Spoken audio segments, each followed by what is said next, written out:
որ կարողանա իմ հետ նույն բեմում ելույթ ունենա։ Իդեպ ինչի համար եք կռվել, տենց էլ չասեցիք։ Ընկեր Ալեն, կներեք, բայց ես մեղավոր չեմ։ Մարիան իմացել է, որ իմ papan հարուստ չի ու որոշել է, որ իմ հետ նույն բեմում ելույթ չի կարող ունենա։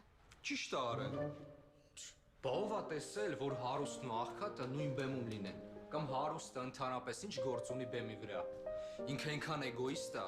որ չի ցանկանում իր երգով ու պարով մարդկանց ուրախացնի։ Ընկեր Ալեն, ես միշտ երազել եմ երգչուհի դառնալ։ Բա ինչի՞ չես ուզում բեմը կիսես ուրիշի հետ։ Կամ պապատ մի չամադան ըմպելի յոգուրտ ա ուղարկել։ Ինչ ես մենակովդ խմում։ Ինչի՞ չես կիսվում ուրիշների հետ։ Այդ նշանակում է, Մարիա, որ դու էգոիստ ես։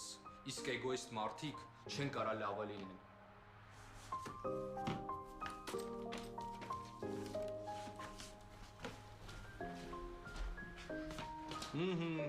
Կամաց դառնում ես բարեգործ։ Սովորի, որ վաղը մյուս օր տատիկներին գրկես։